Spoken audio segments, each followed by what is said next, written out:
Tamil. Que se passe-t-il actuellement au Soudan? Retour sur une semaine riche en rebondissements.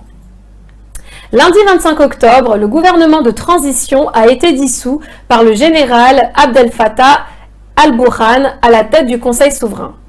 Le Premier ministre Abdallah Hamdok, plusieurs ministres et tous les membres civils du Conseil souverain ont été arrêtés. Le chef de l'armée a décrété l'état d'urgence.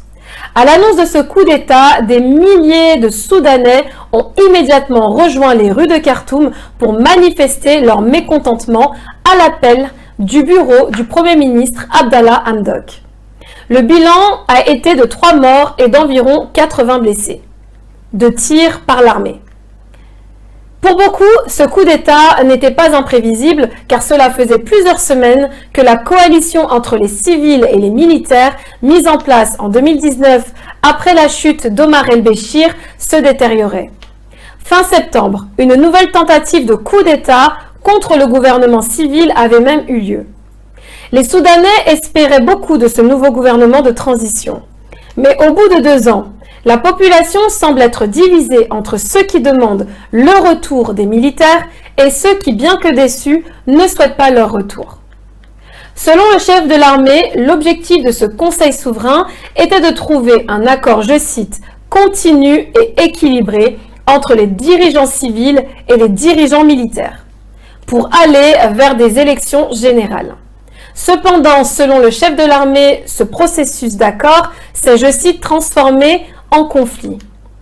Dans ce contexte, des sanctions internationales ont été adoptées. Jeudi 28 octobre, le Conseil de sécurité des Nations Unies a adopté une résolution unanime sur le Soudan. Le Conseil de sécurité des Nations Unies a exigé le rétablissement d'un, je cite, gouvernement de transition dirigé par des civils. Il a également dénoncé les arrestations et la dissolution des institutions transitoires du pays et a demandé un dialogue sans précondition pour résoudre la crise ouverte par le coup d'État de lundi. L'Union africaine a quant à elle annoncé la suspension des activités, je cite, jusqu'à la restauration effective de l'autorité de transition dirigée par les civils. Dans un communiqué, l'organisation panafricaine condamne fermement la prise du pouvoir par l'armée soudanaise et la dissolution du gouvernement de transition.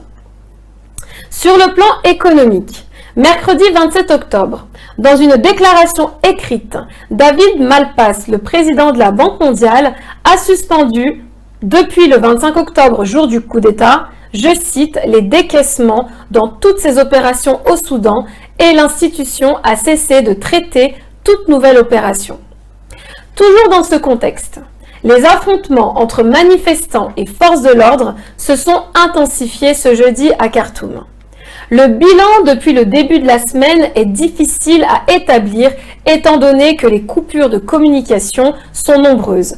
Mais vendredi 29 octobre, il y aurait eu au moins 11 morts et des centaines de blessés depuis le début de la semaine.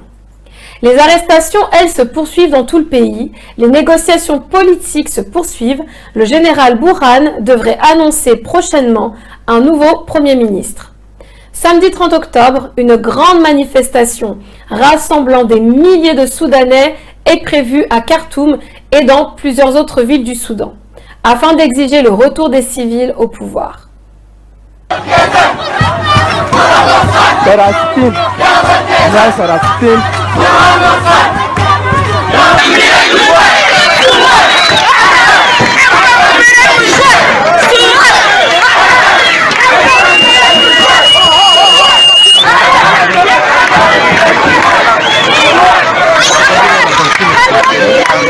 ...25 أكتوبر 2021 ثوار الشجر والحمادات والتصعيد الثوري ضد الانقلابات العسكرية.